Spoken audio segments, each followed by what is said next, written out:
The sapphire caught the morning light as I pulled into the driveway, my grandmother's ring gleaming on my right hand where I'd worn it since she passed. I hadn't been home to Bellingham in 5 years, but Easter seemed like the right time to share my news. Jordan had proposed 3 weeks ago, and despite everything, Mom deserved to hear it in person. The house on Cascade Avenue looked different. Smaller, somehow. Before we jump back in, tell us where you're tuning in from, and if this story touches you, make sure you're subscribed, because tomorrow I've saved something extra special for you. The garden my father had meticulously designed was overgrown with weeds. The workshop he'd built, where he'd spent countless hours on his engineering projects, had a new padlock I didn't recognize. I should have seen the signs then. Should have turned the car around and driven the 2 hours back to Seattle. But hindsight is a luxury you only get after surviving what comes next. Greg answered the door before I could knock, his eyes immediately dropping to my hand. "That ring wasn't supposed to be on your finger," he said, blocking the entrance. His breath already carried the sour tang of morning vodka, though it was barely 10. Mom appeared behind him, thinner than I remembered, wearing a dress I'd never seen before. Something cheap and floral that she never would have chosen herself. "Maya, sweetheart," she said, her voice tight with forced cheerfulness. "You're early. We weren't expecting you until noon." I held up my left hand, showing the simple platinum band Jordan had chosen. "I wanted to tell you in person. We're engaged." Mom's face lit up for just a moment before Greg's expression darkened. She pushed past him to hug me, but I felt how fragile she'd become, all sharp angles where soft curves used to be. "That's wonderful, honey," she whispered. "Come inside. Let's have coffee." Greg didn't move. "Your grandmother's ring," he said again. "Where did you get it?" "I wore it here," I replied, confused. "It's been in my apartment since the funeral. Grandma left it to me in her will." "You remember?"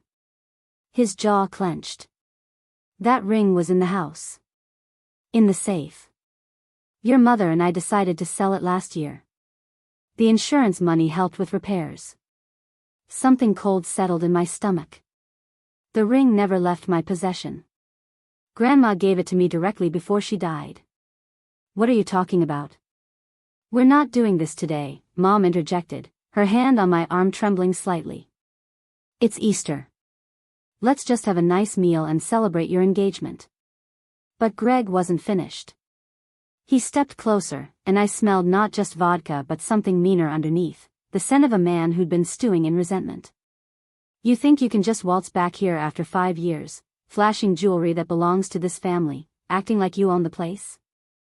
"I do own part of this place," I said quietly. "Dad left the house to both of us, Mom. The deed has both our names." "Had," Greg corrected. Past tense. "Your mother signed everything over to me when we got married. It's called trust. Something you wouldn't know anything about." The argument should have ended there. I should have walked away, called my lawyer, handled it through proper channels. But I made the mistake of looking past Greg into the living room, and that's when I saw it. The empty space on the wall where Dad's framed patent certificates used to hang. The 3 aerospace engineering patents he'd developed for Boeing, the ones that still generated royalty payments twice a year. $20,000 annually that was supposed to be split between Mom and his estate, with my portion held in trust. "Where are Dad's patents?" I asked, my voice harder now. "The frames, the certificates, all of it." Greg's smile was ugly. "Your father's patents are being properly managed. By people who actually understand business. Unlike little girls playing lawyer in Seattle. I'm not playing anything. I'm a licensed patent attorney, and those certificates are legal documents." "Where are they?" That's when Mom started crying, soft hitching sobs that made my chest ache.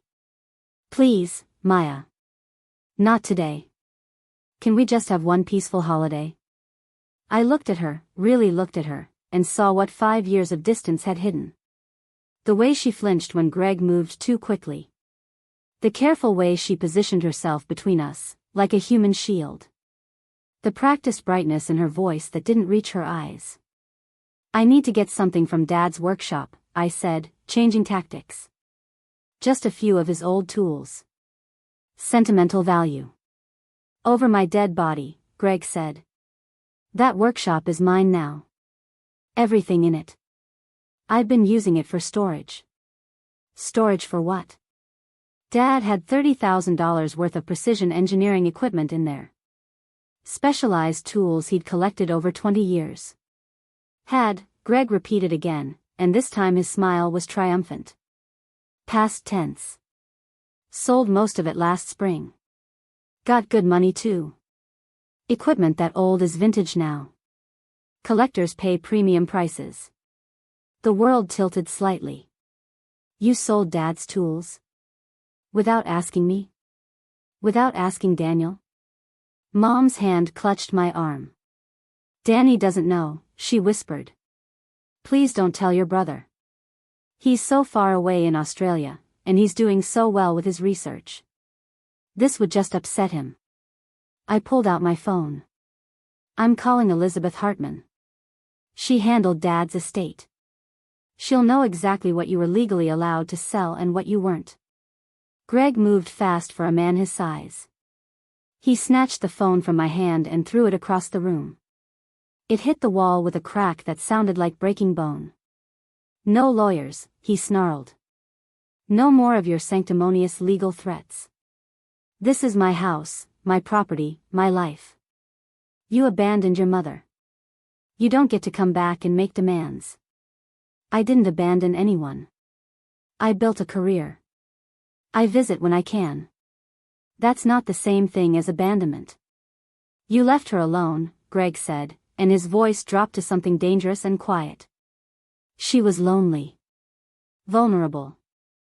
Someone had to step up and be here. Someone had to take care of the bills, the house, all the responsibilities you were too selfish to handle. And in return, I asked, what did you take? Besides the tools, the patents, the ring you claim was in a safe when it was never here at all? Mom was fully crying now, pulling at my sleeve. Let's go inside. Please. I'll make your favorite coffee cake. We can talk about the wedding. I want to hear all about Jordan. But I couldn't move. Couldn't stop staring at the empty wall, at my broken phone on the floor, at the padlock on Dad's workshop that had no right to be there. What else did you sell, Greg? What else did you steal from my father's legacy? His fist came out of nowhere.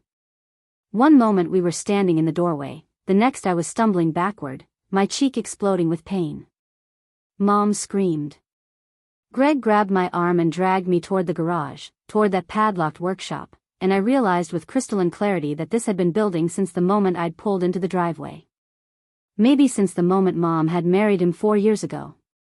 The garage was dark and smelled like motor oil and stale beer.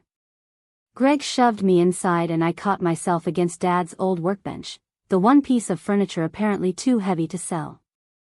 You want to see what's left of your precious father's workshop, he said, breathing hard. You want to inventory what belongs to who? Look around. This is what happens to dead men's dreams when nobody's here to protect them. He hit me twice more, once in the stomach that drove the air from my lungs, once across the face that split my lip. Through the ringing in my ears, I heard Mom begging him to stop, her voice high and thin with terror.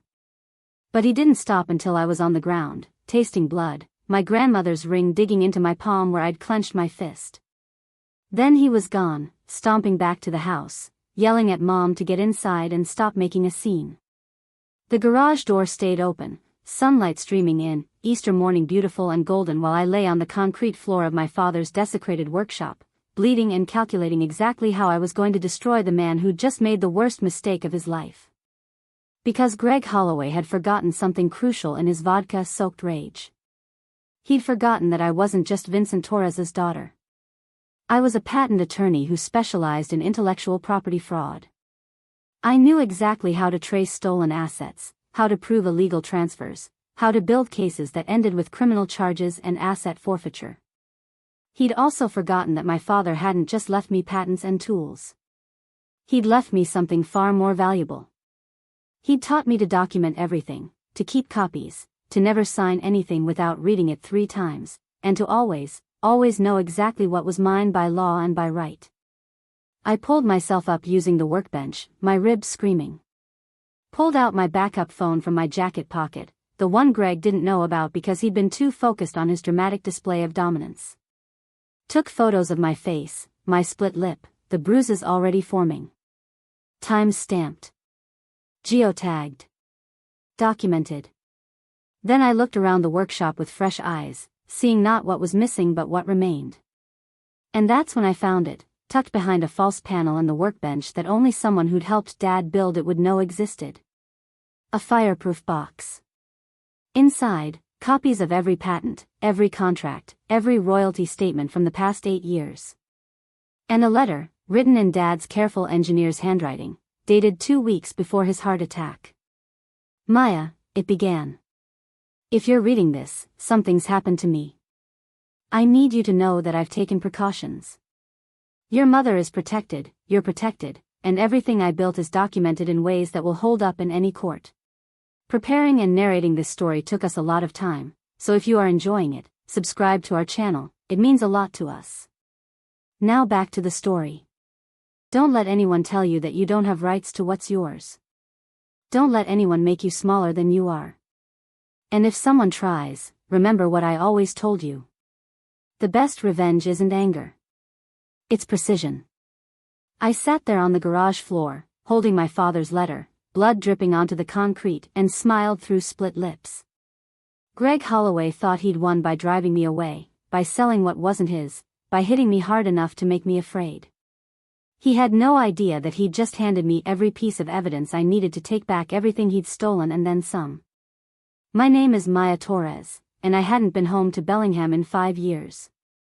But I was home now, and I was about to remind everyone exactly what happens when you steal from a patent attorney's family. This wasn't going to be a fight. It was going to be a systematic legal dismantling, and I had all the time and resources in the world to do it right. I drove straight to the emergency room at Peace Health St. Joseph Medical Center. The attending physician, Dr. Yolanda Martinez, documented everything with clinical precision. Facial contusions consistent with blunt force trauma. Split lip requiring 3 stitches.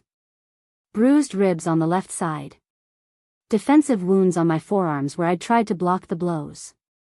She asked the question they're trained to ask. Do you feel safe returning home? I almost laughed. That hasn't been my home for 5 years. The person who attacked me is my stepfather. I need copies of everything for legal purposes. Dr. Martinez nodded, understanding immediately. I'll make sure radiology gets clear images of those ribs. Sometimes bruising doesn't show up properly in photos, but X-rays don't lie. She paused while updating my chart. Does your mother know you're here? She watched it happen. The doctor's expression hardened in a way that told me she'd seen this pattern before, understood the particular cruelty of witnessing violence and choosing silence. I'll note that in the report as well. The presence of a witness who failed to intervene can be relevant in domestic violence cases. While waiting for the X-rays, I used my backup phone to call Elizabeth Hartman. She'd been Dad's attorney for the estate, had helped draft his will and establish the trust for the patent royalties. Her assistant put me through immediately when I mentioned it was urgent. Maya, Elizabeth's voice was warm but professional. I haven't heard from you in years. How's Seattle treating you? I need to know everything about Dad's estate that I might not be aware of. Specifically anything involving patent rights, property transfers, or trust fund distributions from the last 4 years. The warmth left her voice. What happened? Greg Holloway happened. He claims Mom signed over the house completely. He sold Dad's engineering equipment. He mentioned the patents being properly managed by people who understand business. And an hour ago, he beat me badly enough that I'm currently in the ER getting documented injuries. Silence on the other end, then the sound of fingers flying across a keyboard. I'm pulling the files now. Maya, I need you to understand something. Your mother came to me 2 years ago wanting to make changes to how the estate was structured. I advised strongly against it. I told her she was putting herself and you kids at financial risk. She signed the documents anyway. What documents? A quitclaim deed transferring her half of the house to Greg. A power of attorney giving him control over her finances. And most concerning, an agreement to redirect the patent royalty payments to a joint account that Greg controlled. My stomach dropped. The patents generate $20,000 a year. Where has that money been going? According to the trust documents I'm looking at, the payments stopped being deposited to your mother's account 18 months ago. They're going to something called Holloway Enterprises LLC. A company Greg registered using your father's patents as the primary asset. That's illegal. He can't use Dad's intellectual property to establish a business without consent from all beneficiaries. You're absolutely right. Which is why I documented my objections at the time and sent certified letters to your mother explaining exactly what she was signing away. I have copies of everything. Good. I'm going to need all of it. Every document, every email, every piece of correspondence. Elizabeth, I think Greg has been systematically stealing from Dad's estate for years, and I need to prove it. Can you come to my office tomorrow morning? 8 o'clock. I'll have everything ready, and Maya, I should tell you that I attempted to contact you when your mother started making these changes. The address I had for you bounced back. I sent letters to your mother's house asking her to forward them to you. She never did. Of course she didn't. Because Greg would have intercepted them, would have convinced her that lawyers were just trying to create problems where none existed. It was the oldest trick in the abuser's handbook. Isolate the victim from anyone who might provide objective advice or support. The X-rays confirmed what Dr. Martinez suspected. 2 cracked ribs, significant soft tissue damage, and bone bruising that would take weeks to heal properly. She prescribed pain medication and strict instructions to avoid strenuous activity. She also gave me something more valuable. The name of Detective Sarah Kwan with the Bellingham Police Department's Domestic Violence Unit. Call her directly. Reference my name. Detective Kwan doesn't mess around with cases like this, and she'll want to hear your story before Greg has time to establish his own narrative. I called Detective Kwan from the hospital parking lot. She agreed to meet me at the police station in 2 hours, enough time for me to drive to my hotel and change into clothes that didn't have blood on them. The chrysalis in overlooking Bellingham Bay became my temporary command center. I spread Dad's documents across the bed, cross-referencing dates and payments. The pattern emerged quickly once I knew what to look for. Greg had married Mom 4 years ago. 6 months later, the first patent royalty payment was redirected. A year after that, Dad's workshop equipment started appearing on online auction sites. I found the listings using reverse image search, screenshots of precision micrometers and calibrated torque wrenches being sold by an account called Vintage Tech Guru. The account owner's name was listed as G. Holloway, Bellingham, Washington. He hadn't even tried to hide it. I documented everything, creating a timeline with supporting evidence. Then I did what any good patent attorney would do. I searched the USPTO database for any new filings or modifications to Dad's original patents. What I found made my cracked ribs ache with rage. 3 months ago, someone had filed paperwork attempting to transfer ownership of Dad's patents from the Vincent Torres Estate Trust to Holloway Enterprises LLC. The signature on the transfer documents was supposed to be mine. Except I'd never signed anything. Never been contacted about any transfer. And the signature, when I compared it to my actual legal signature on file with the Washington State Bar Association, was obviously forged. Greg hadn't just stolen from the estate.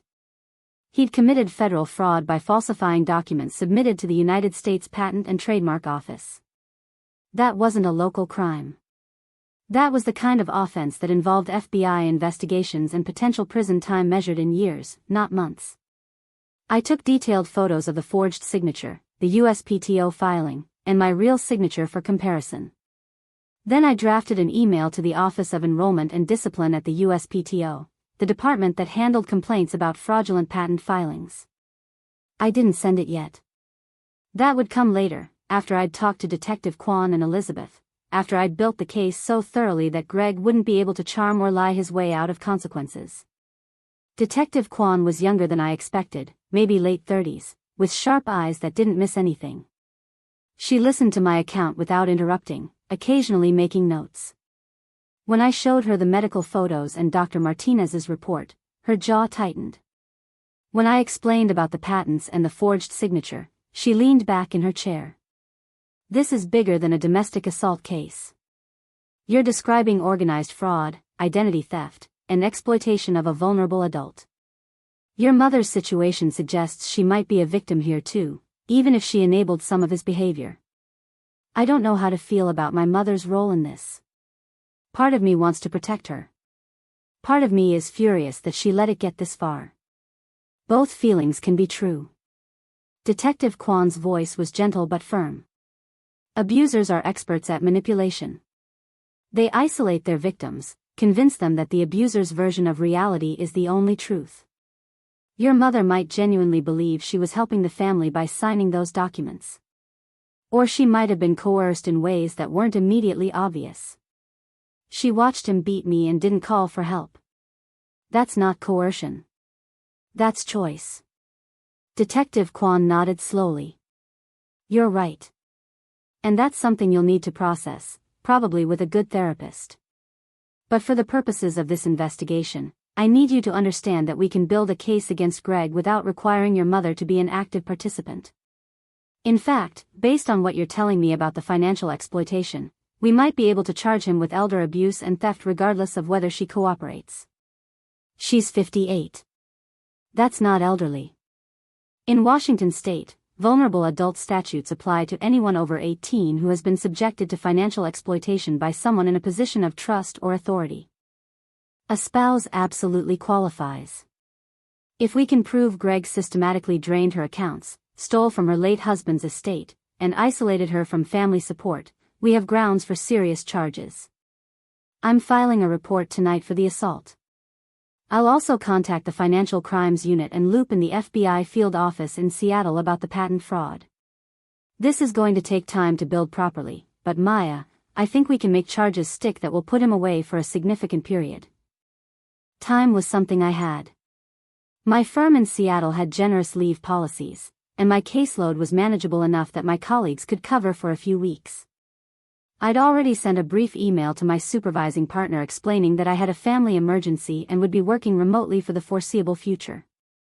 Jordan called while I was leaving the police station. His voice was tight with worry. You haven't answered any of my calls. Your mom's number goes straight to voicemail. What's happening? Are you okay? I gave him the abbreviated version. Told him about Greg's violence, the stolen patents, the forged signatures. Told him I was safe, documented, and building a legal case. His response was immediate. I'm driving up there. You shouldn't be alone. You need someone watching your back. I love you for offering, but I need you in Seattle doing something more important. I need you to go to my apartment and retrieve the fireproof safe in my closet. The combination is your birthday. Inside is every piece of documentation I have about Dad's estate. Bring it all to Bellingham tomorrow. Jordan's background in architecture meant he understood the importance of documentation, of building codes and paper trails. He didn't argue, just promised he'd be there by noon the next day with everything I needed. After we hung up, I sat in my rental car and let myself feel the pain. Not just the physical ache of cracked ribs and bruised flesh, but the deeper wound of knowing my mother had stood by while her husband destroyed everything Dad had built. That she'd signed papers she didn't understand because it was easier than standing up to Greg. That she'd let him sell my father's tools, the ones he'd used to teach me about precision and patience, about measuring twice and cutting once, about building things that lasted. The Cascade Avenue house was dark when I drove past it around 9 that evening. Greg's truck sat in the driveway, and I could see the blue glow of a television through the living room window. Normal. Peaceful. No indication that hours earlier, violence had happened in the garage, that blood had been spilled on concrete where my father once built prototypes and sketched designs. I didn't stop. Just drove past slowly, documenting the scene with my phone's camera. Establishing that Greg was home, comfortable, unpunished. That would change soon enough. Patricia Williams, the neighbor who'd lived next door since before I was born, was watering her garden despite the late hour. She looked up as I slowed, recognition dawning on her face. She set down the hose and walked to the curb. "Maya Torres," she said, her voice a mixture of warmth and concern. "I heard you were back. Heard some commotion earlier too. You okay, honey?" I parked and got out, letting her see my face in the streetlight. The split lip was obvious, the bruising starting to purple across my cheekbone. Her expression shifted to fury. "He did that to you." Greg Holloway put his hands on Vincent Torres's daughter. Patricia had been my father's friend, had been at their wedding, had brought casseroles after he died and helped Mom navigate the paperwork of widowhood. She'd watched Greg move in, watched the changes to the house, watched my mother fade into someone quieter and smaller. "I never said anything because Sandra seemed happy," Patricia said, her voice thick with regret. "Or at least she said she was happy. But I noticed things. The sold equipment. The way she stopped coming to book club. The fact that you and Daniel never visited anymore. I thought maybe it was just families growing apart. I didn't realize it was this. I need you to tell me everything you've noticed. Every detail, no matter how small. Changes to the house, people coming and going, arguments you might have overheard. All of it." We stood on the sidewalk for an hour while Patricia recounted 4 years of observations. The moving trucks that had come to haul away furniture. The auction house representatives who'd appraised items from the workshop. The time she'd seen Mom with a black eye and Sandra had claimed she'd walked into a cabinet door. The night police had been called for a noise complaint and left without making any arrests. Patricia had kept a journal, she admitted. Not because she was nosy, but because something felt wrong and she wanted a record in case it mattered someday. "I'll make copies of everything. You were always such a smart girl. Your dad would be proud of how you turned out. And Maya, whatever you're planning to do about Greg, I'm behind you completely.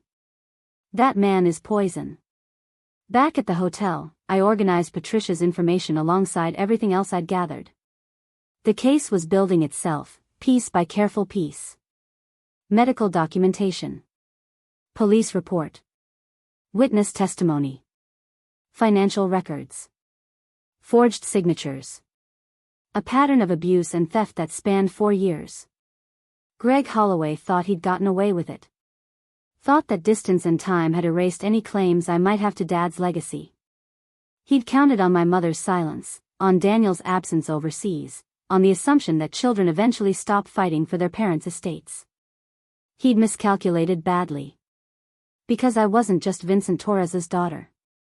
I was the result of everything he'd taught me about documentation, precision, and building cases that couldn't be torn down. I was a patent attorney who knew exactly how intellectual property fraud worked and how to prove it. And I was someone who'd just been handed every piece of evidence needed to ensure Greg Holloway lost everything he'd stolen, plus his freedom.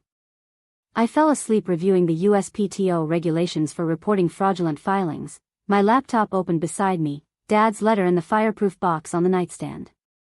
Tomorrow, Elizabeth would provide the legal ammunition.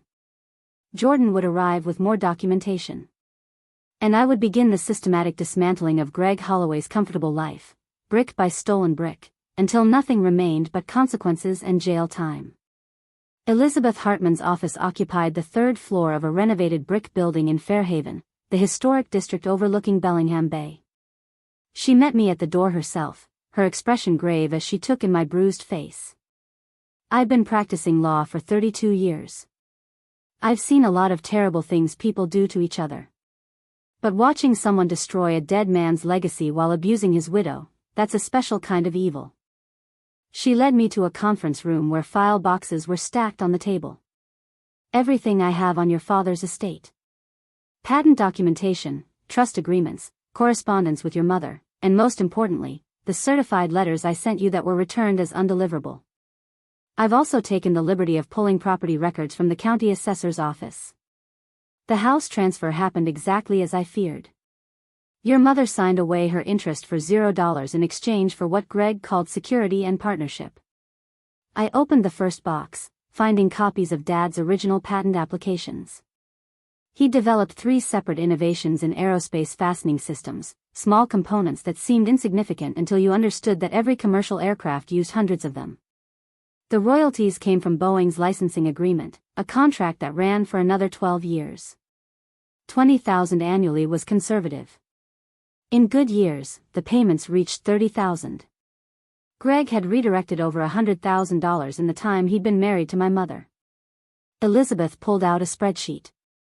I've tracked every payment since your father's death. The first 6 years, everything went into the trust as designed. Your mother received her portion. Your share and Daniel's were held in separate accounts gaining interest. Then Greg appears, and within months, the payment routing changes. I requested documentation from the trust administrator about who authorized the changes. They claim they received written instructions from all beneficiaries. I never gave any instructions. I didn't even know the payments had stopped going to the right accounts. Exactly. Which means someone forged your authorization. Combined with the USPTO filing you mentioned on the phone, we're looking at a pattern of identity theft and fraud that crosses state and federal jurisdictions. Elizabeth handed me another folder. This is where it gets interesting. I did some research on Holloway Enterprises LLC. It's registered in Delaware, which is common for tax purposes, but the business address listed is a UPS store in Ferndale. The registered agent is Greg himself. And the business purpose listed on the filing documents is technology licensing and intellectual property management. He created a shell company using Dad's patents as assets, then funneled the royalty payments through it. Where's the money going after that? Elizabeth's smile was grim. That's what we'll need forensic accountants to determine. But I can tell you that Holloway Enterprises has a business bank account at Cascade Community Bank, and I've already prepared subpoena requests for those records. Once we have a court order, we'll be able to trace every dollar. Jordan arrived shortly after noon, carrying my fireproof safe and a bag of provisions from my favorite Seattle coffee shop. He took one look at my face and pulled me into a careful hug that avoided my injured ribs. I want to kill him. The thought of him putting his hands on you makes me want to drive over there right now and return the favor. Violence isn't the answer. Documentation and legal action are the answer. I know. Doesn't mean I can't fantasize about it for a minute. He set the safe on Elizabeth's conference table. Everything you asked for, plus I brought copies of your bar admission documents and professional credentials. Figured you might need to prove you're actually a licensed attorney when you start filing complaints. We spent the afternoon organizing evidence into categories. Physical assault with medical documentation and police report. Financial exploitation with bank records and redirected payments. Identity theft with forged signatures on USPTO documents. Elder abuse with evidence of mom's isolation and coercion. Property fraud with the house transfer documents. Each category built on the others, creating a web of criminal activity that couldn't be explained away as misunderstandings or civil disputes. Elizabeth made calls to colleagues while Jordan and I cross-referenced dates and transactions. She knew prosecutors in both county and federal court, had worked with the FBI's white-collar crime division on previous cases, understood exactly which jurisdictions had authority over which offenses. By late afternoon, she'd scheduled meetings with the county prosecutor's office, the FBI field agent who handled intellectual property fraud, and a forensic accountant who specialized in tracing hidden assets.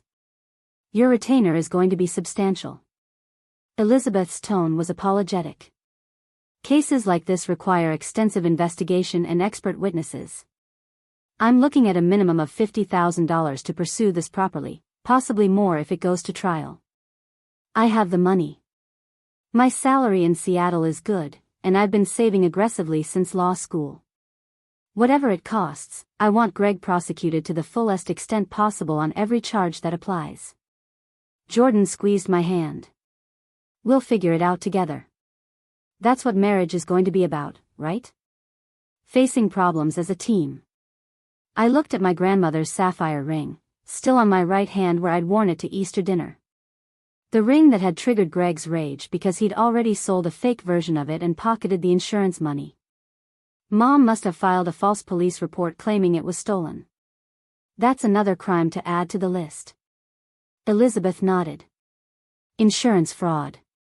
I'll contact the insurance company tomorrow and request copies of any claims filed on jewelry in the past 4 years. If Sandra reported the ring stolen while you had it in Seattle the entire time, that's going to be very difficult for Greg to explain. We should also check whether he's made other fraudulent claims. House damage, theft, anything that might have generated payouts. My phone buzzed with a text from Detective Kwan. Greg Holloway just arrived at the station with an attorney. They're claiming you attacked him and he was defending himself. I need you to come give a formal statement contradicting his version of events. I showed the message to Elizabeth. She stood immediately. Let's go. This is actually good news. It means he's worried enough to lawyer up and establish a false narrative. People who are innocent don't usually rush to get their stories on record. The Bellingham Police Department was busy with the usual Monday afternoon chaos. Detective Kwan met us in the lobby and led us to an interview room. Greg's attorney is Bradley Morrison. He's local, does a lot of DUI defense and minor criminal cases. Not exactly the caliber you'd want for federal fraud charges, which tells me Greg either doesn't understand how much trouble he's in or can't afford better representation. What's his version of events? Detective Kwan pulled out her notes. According to Mr. Holloway, you showed up at the house yesterday making threats about lawyers and legal action. You became physically aggressive when he asked you to leave. He restrained you to protect himself and your mother. The injuries you sustained were the result of you falling during the altercation. He's claiming self-defense. I held up my phone with the photos Dr. Martinez had taken. These are defensive wounds on my forearms.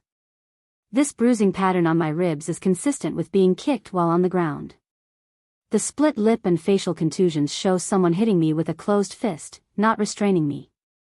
And I have witness testimony from my mother who watched the entire assault without intervening. Will your mother actually testify? Detective Kwan's question was gentle but pointed. Because right now it's your word against his, and defense attorneys love to argue about he said she said dynamics in domestic cases. I don't know if Mom will testify. But I have something better. I pulled up the recording app on my backup phone. I started recording the moment Greg grabbed me in the doorway. You can hear him threatening me, hear the sounds of impact, hear my mother begging him to stop. Washington is a two-party consent state for recordings, but there's an exception for documenting crimes in progress. Detective Kwan's expression shifted to something like admiration. You recorded your own assault. Most people are too terrified to think that clearly. I'm not most people. My father taught me to document everything. Even when you're scared, especially when you're scared, keep records. She copied the audio file and added it to the evidence file. This changes everything. With this recording, we can charge him with assault in the second degree, which carries a maximum of 10 years. Combined with the witness who failed to intervene, we might also be able to charge Sandra as an accomplice or accessory after the fact. I don't want my mother charged. She's a victim here too, even if she made terrible choices. Detective Kwan nodded. That's your call, and we'll respect it. But I need you to understand that her choices, however influenced by abuse and manipulation, still enabled years of criminal activity. At some point, she'll need to take responsibility for that. After giving my formal statement, Elizabeth and I stopped for dinner at a waterfront restaurant. The bay stretched out before us, ferries crossing to the San Juan Islands, the evening light turning everything golden.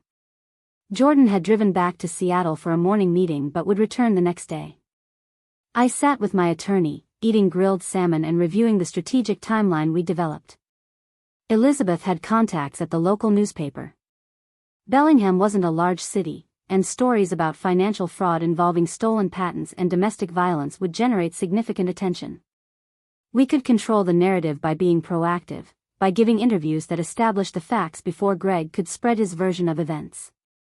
Public pressure would make it harder for prosecutors to offer lenient plea deals or for judges to be sympathetic to a defendant who'd systematically stolen from a dead veteran's family. Do you want that kind of exposure? Elizabeth asked carefully. Once this becomes public, there's no taking it back. Your mother will be humiliated. Greg will be destroyed professionally and socially. You'll become the face of this case, which means dealing with reporters and public opinion. I thought about Dad's workshop, empty of the tools he'd spent decades collecting. Thought about Mom's hollow expression and careful movements around Greg. Thought about Daniel in Australia, completely unaware that his inheritance had been stolen. I want everyone to know what Greg Holloway did. I want his name to be synonymous with fraud and abuse. And I want other families to see that fighting back is possible, that abusers don't get to win just because they're good at manipulation. Elizabeth raised her wine glass. To precision and documentation. Your father taught you well. We clinked glasses as the sun set over Bellingham Bay, and I felt something settle in my chest. Not peace exactly, but purpose. Greg had made his choice when he decided to steal from my family. When he forged my signature and sold my father's legacy. When he put his fists on me and thought I'd run back to Seattle defeated and silent. He was about to learn that Maya Torres didn't run. She built cases. She gathered evidence. She fought with the law on her side and the truth as her weapon. And she won. My phone rang as we were paying the bill. Unknown number, local area code. I answered cautiously. Maya, it's Mom. Her voice was thin and frightened. Please don't do this. Greg says you're trying to press charges, that you're going to ruin everything we've built. He says we'll lose the house, that I'll have nothing. Mom, you already have nothing. Greg has systematically stolen everything Dad left you. The patent money, the house equity, the tools and equipment. He's forged my signature on legal documents. He beat me badly enough that I have cracked ribs. And you stood there and watched. Silence on the other end, then soft crying. I know. I know what I did. I was so scared. He gets so angry, and I thought if I just went along with everything, it would be okay. We'd be safe and secure and I wouldn't be alone. You chose him over me. Over Daniel. Over Dad's memory. You signed papers you didn't understand and let him destroy everything our family built. Her crying intensified. I'm sorry. I'm so sorry. I don't know how to fix this. You can't fix it. But you can stop making it worse. You can tell the truth about what Greg has done. You can testify about the coercion, the financial control, the abuse. You can stop protecting the man who's destroying you. He's my husband.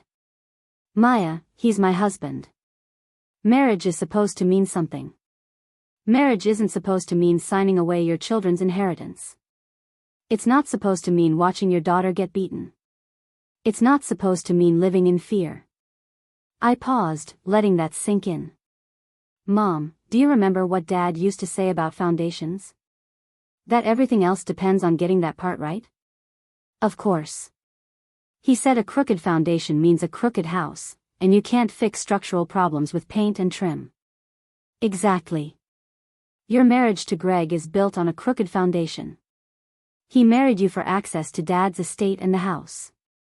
Everything since then has been him taking what he wanted while convincing you it was normal. You can't fix that with loyalty or patience or hoping he'll change. The foundation is rotten. More silence. Then, in a voice so quiet I almost couldn't hear it, she said, "What do I do?" You tell Detective Kwan everything. You provide documentation of every document Greg pressured you to sign. You admit to the insurance fraud and the false police report about Grandma's ring. You testify against him in exchange for immunity from prosecution. And then you start rebuilding your life on a foundation that isn't rotten. I hung up not knowing whether she'd actually follow through. Abused spouses often chose their abusers over their own well-being, convinced that loyalty meant enduring anything. But I'd planted the seed. Given her a path forward that didn't involve choosing between loneliness and abuse. Whether she took it was up to her. Elizabeth dropped me at my hotel with a stack of reading material about intellectual property fraud prosecution. I fell asleep reviewing case law, my laptop open beside me, Dad's letter tucked under my pillow like a talisman. Tomorrow would bring the FBI meeting, the forensic accountant review, and possibly more contact with Greg's attorney trying to negotiate a settlement I'd never accept. But tonight, I rested knowing the foundation of my case was solid. Built on documentation and truth. The kind of foundation Dad would have approved of. The kind that couldn't be shaken by threats or manipulation or violence. The kind that would hold up under any pressure Greg Holloway could apply. The FBI field office in Seattle assigned Special Agent Nicole Brennan to the case. She drove up to Bellingham Tuesday morning and met Elizabeth and me at a coffee shop near the waterfront. Agent Brennan was in her mid-40s with the efficient demeanor of someone who'd spent decades dealing with white-collar criminals who thought they were smarter than law enforcement.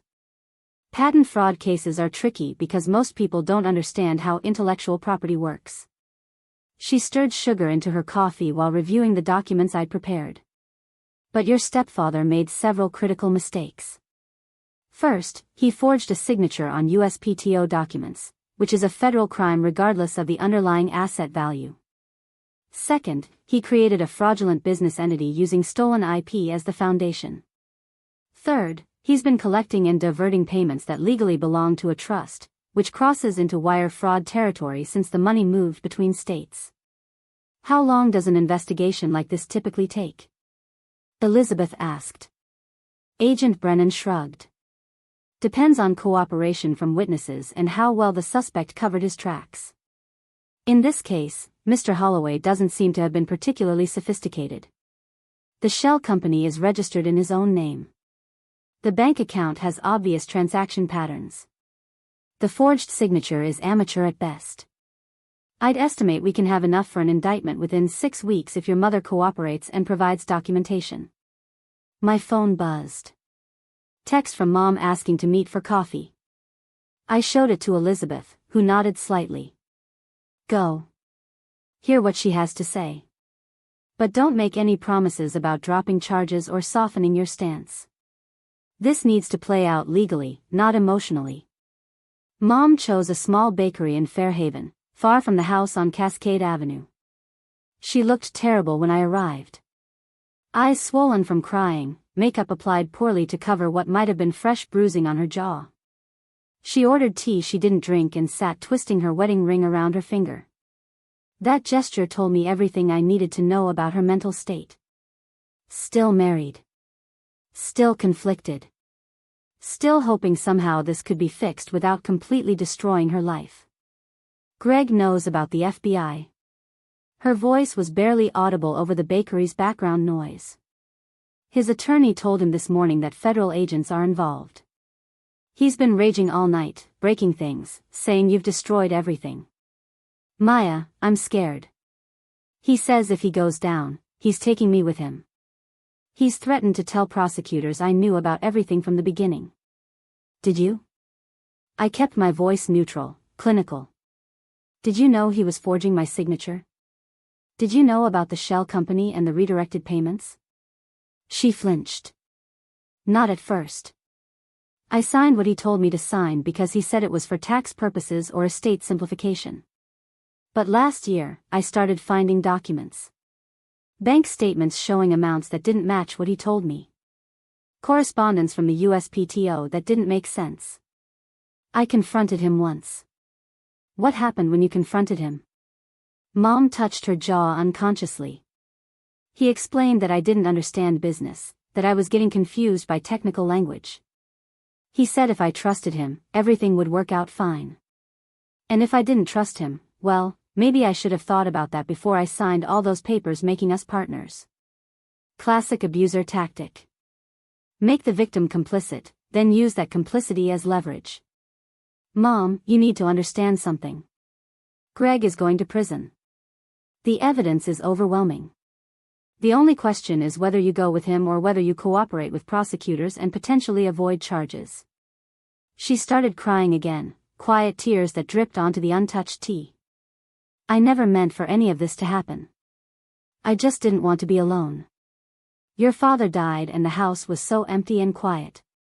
When Greg paid attention to me, made me feel wanted, I thought maybe this was my second chance at happiness. You deserved a second chance. You deserved someone who actually loved you, not someone who saw you as a gateway to Dad's estate. But Mom, wanting companionship doesn't excuse what happened next. You watched him sell Dad's tools. You signed away my inheritance and Daniel's. You stood in that garage and watched him beat me. Those were choices you made, regardless of how lonely or scared you felt. I know. Her voice broke. I know what I did. I'd been telling myself for years that it wasn't that bad, that Greg was just stressed or I'd misunderstood something. But yesterday I found him in your father's workshop. He'd torn apart the workbench looking for more hidden compartments, convinced Vincent must have left other valuable things he could sell. He was destroying the last piece of your father's work, and I realized I'd been helping him do exactly that for 4 years. What are you going to do about it? She pulled an envelope from her purse. I made copies of everything I could find. Bank statements, the forged USPTO documents, emails between Greg and his attorney about the shell company. There's also a recording I made last night when he was drunk and bragging about how clever he'd been, how he'd fooled everyone into thinking the patents were his to manage. You recorded him? Mom's small smile was bitter. You're not the only one who learned from your father. Vincent always said documentation was protection.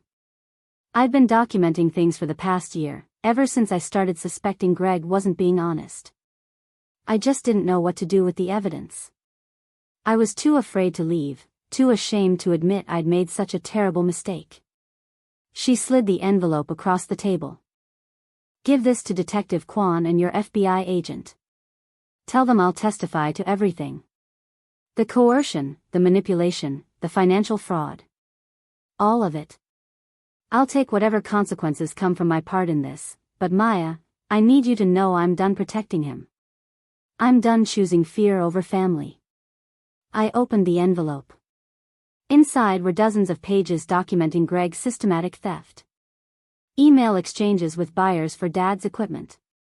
Screenshots of the Holloway Enterprises bank account showing deposits from Boeing's licensing payments. Text messages where Greg explicitly discussed forging my signature. And most damning, a 10-minute audio recording of Greg drunk and boastful, explaining in detail how he'd manipulated Mom into signing documents, how he'd researched patent law to figure out the transfer process, how he'd been planning to force a house sale within the year to cash out before anyone noticed the missing money. This is enough to guarantee a conviction. I carefully placed the documents back in the envelope. Mom, this is incredibly brave. I know it doesn't feel that way right now, but standing up to an abuser takes real courage. She wiped her eyes. I should have done it years ago. Should have protected you and Daniel instead of myself. Your father would be so ashamed of what I've become. Dad would be proud you're finally doing the right thing. He always said it's not about never making mistakes, it's about fixing them when you realize you're wrong. She reached across the table, hesitated, then took my hand. Can you forgive me? Eventually? Not now, I know you're too angry. But someday, do you think you could forgive your mother for being weak and stupid and choosing the wrong man? I don't know. I answered honestly. What you did hurt me deeply. Watching you stand there while Greg hit me, that's going to take a long time to process. But Mom, forgiveness isn't something you can ask for like a favor. It's something that happens over time when someone shows through consistent actions that they've changed. You've taken the first step. Keep taking more steps in the right direction, and we'll see where we end up. Agent Brennan called that afternoon after I'd delivered Mom's evidence. This changes our timeline significantly. With your mother's cooperation and this audio confession, we can move to arrest within days instead of weeks. I'm coordinating with the county prosecutor to make sure local and federal charges are filed simultaneously. Mr. Holloway won't be able to make bail on federal fraud charges, especially with the assault case pending. What happens to my mother? Agent Brennan's tone softened slightly. Based on her cooperation and the evidence of coercion, I don't anticipate federal charges against Mrs. Torres. The county prosecutor might want her to plead to lesser charges related to the insurance fraud, but that's between her and local authorities. From the federal perspective, she's a witness and a victim, not a co-conspirator. Detective Kwan coordinated the arrest for Wednesday morning. She called me at 6 a.m. to let me know they were executing the warrant. I drove to Cascade Avenue and parked across the street next to Patricia Williams, who'd come out in her bathrobe to watch. 4 police vehicles surrounded the house. Officers approached from multiple angles, clearly prepared for the possibility that Greg might be violent or try to flee. The door opened on the 3rd knock. Greg appeared in sweatpants and a stained undershirt, confusion shifting to rage when he saw the uniforms. "What the hell is this?" Detective Kwan read him his rights while 2 officers moved past him into the house. "Greg Holloway, you're under arrest for assault in the 2nd degree, identity theft, forgery, fraud, and elder financial abuse. Additional federal charges will be filed this afternoon. You have the right to remain silent. This is garbage." Greg's voice rose to a shout.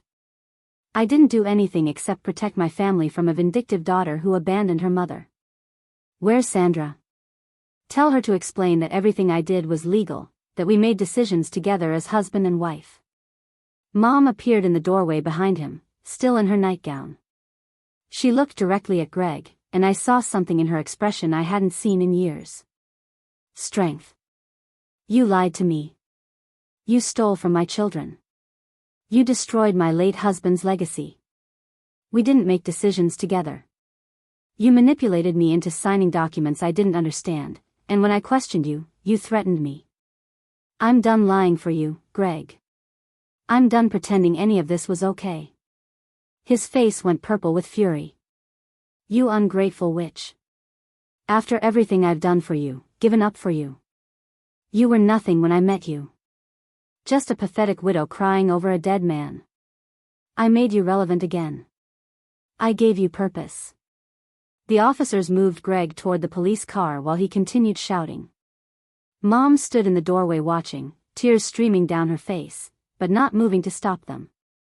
Patricia crossed the street and put an arm around her shoulders. "Come on, Sandra. Let's get you inside.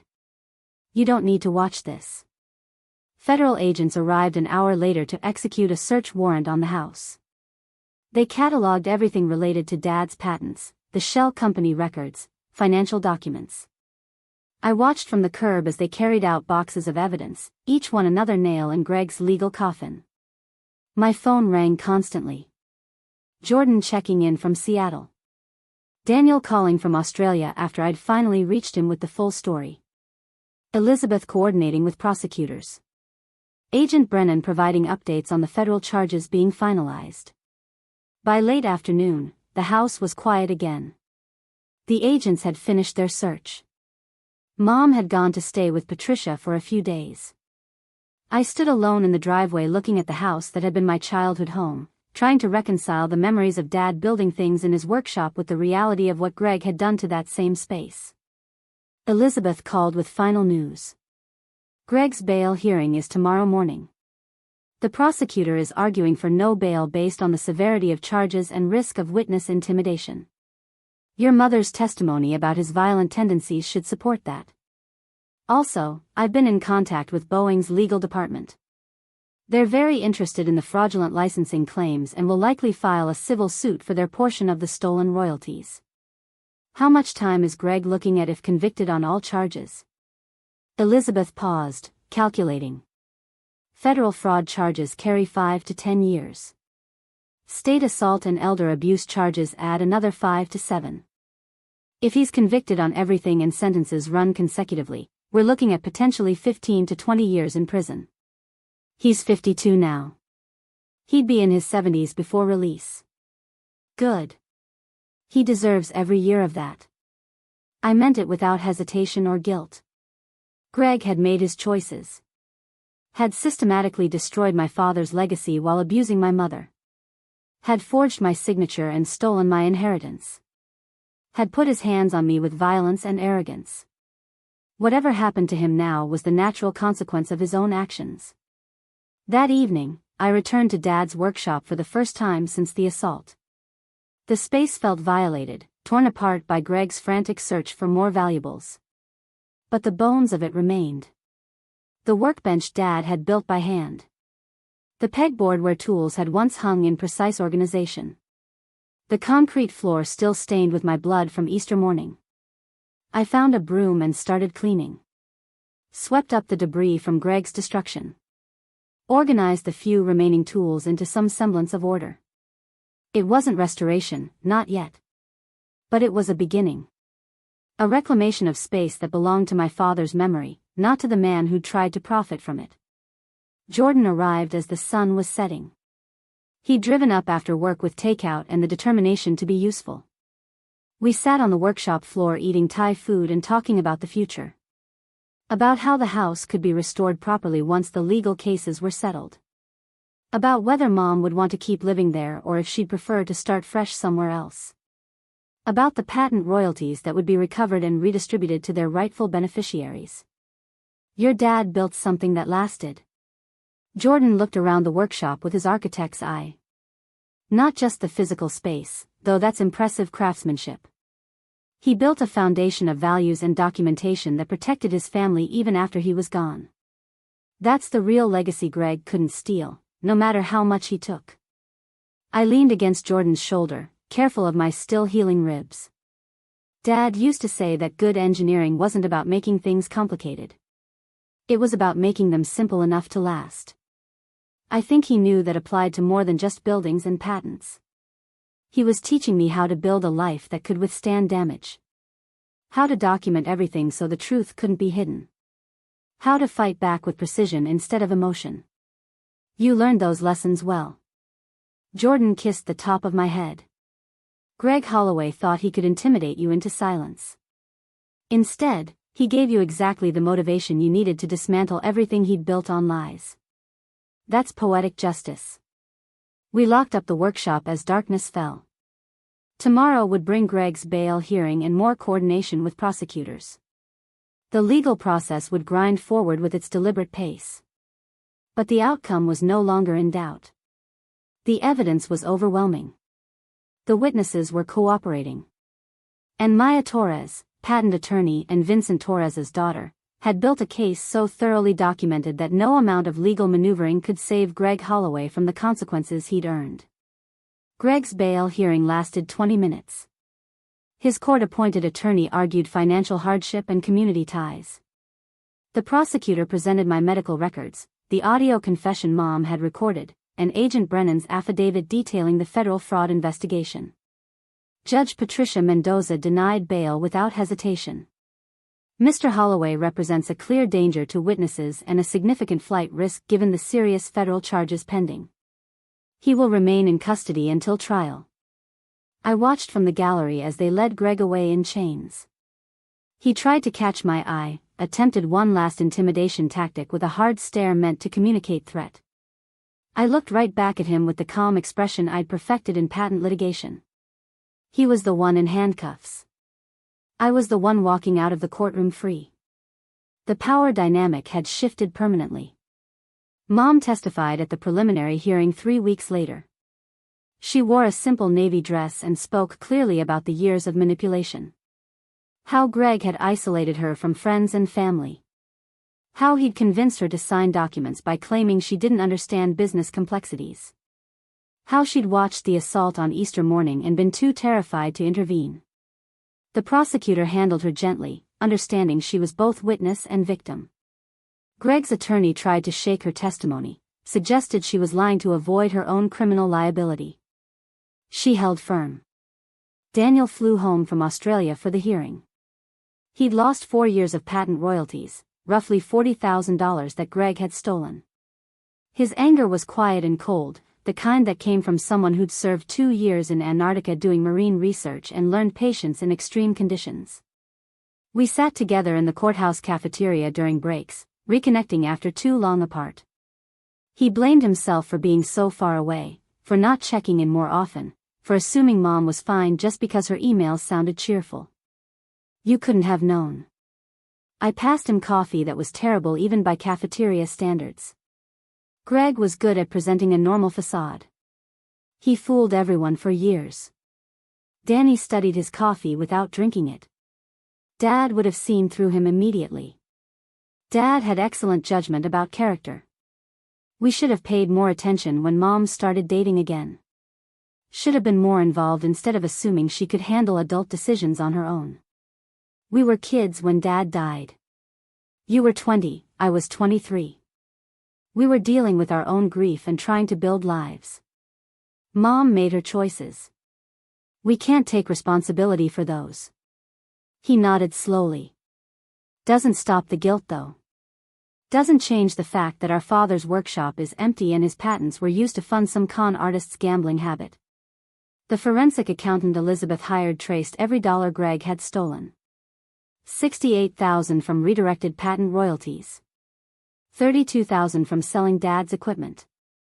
$15,000 from insurance fraud on the fake ring theft. Another $20,000 from a second mortgage on the house Mom hadn't known he'd taken out.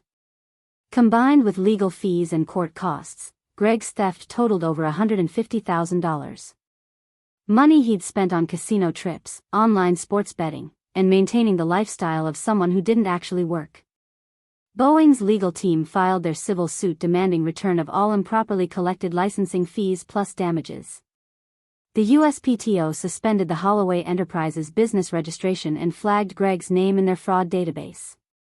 Every agency he'd deceived was now pursuing their own pound of flesh.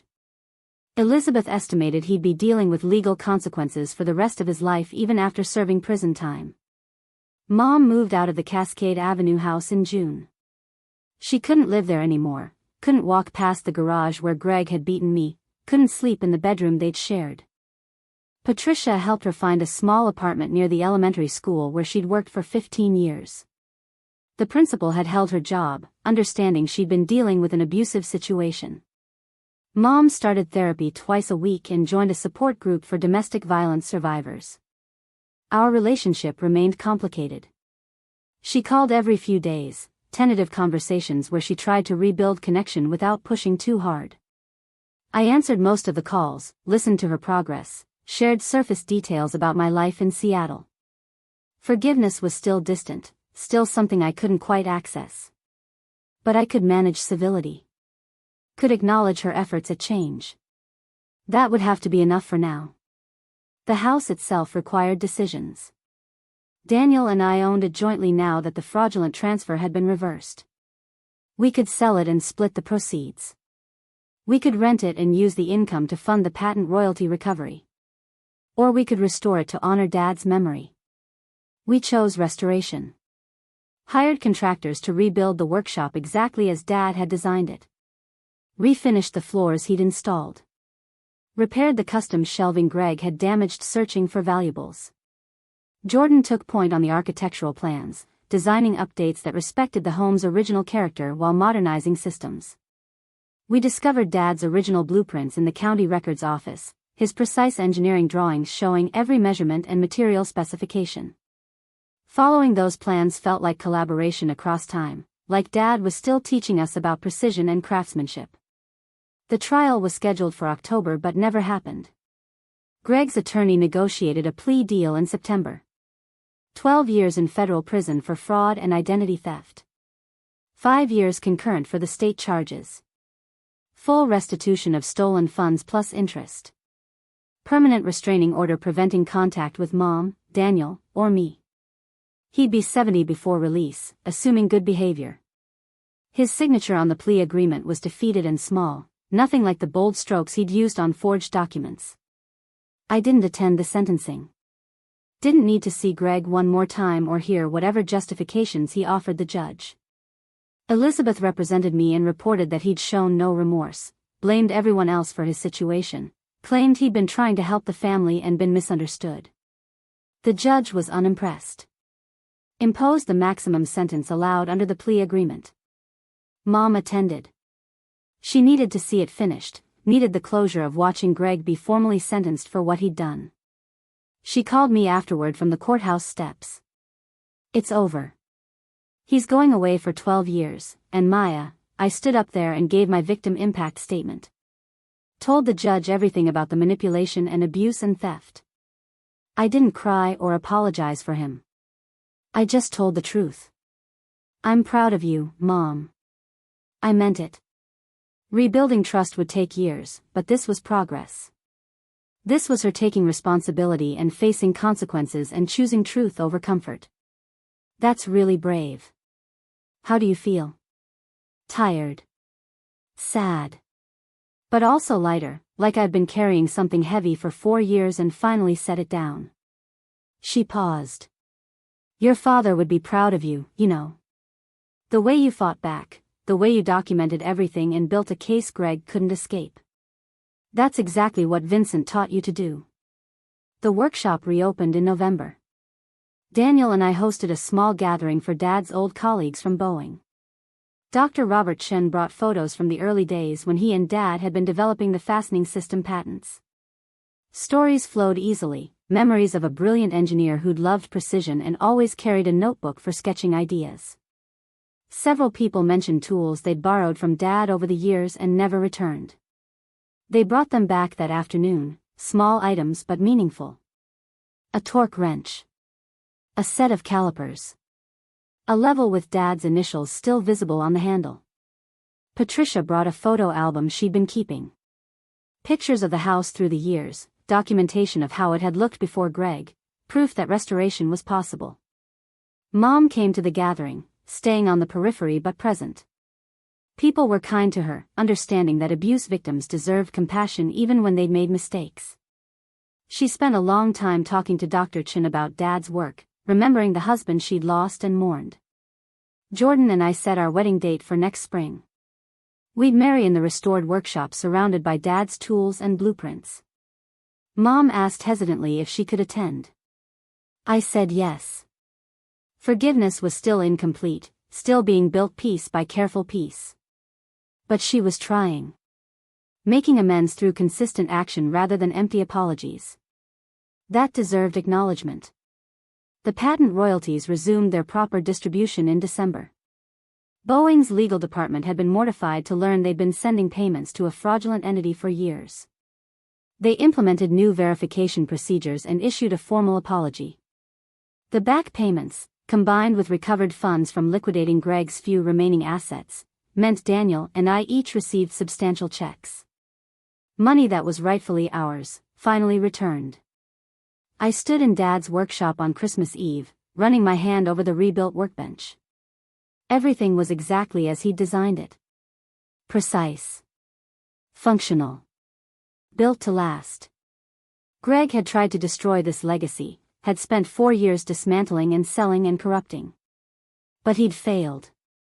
The workshop stood restored. The patents were protected. The family was healing. My grandmother's sapphire ring caught the light from the overhead fixtures Jordan had installed. I wore it on my right hand still, a reminder of everything that had been stolen and everything that had been recovered. Next spring, I'd add Jordan's wedding band to my left hand. 2 rings.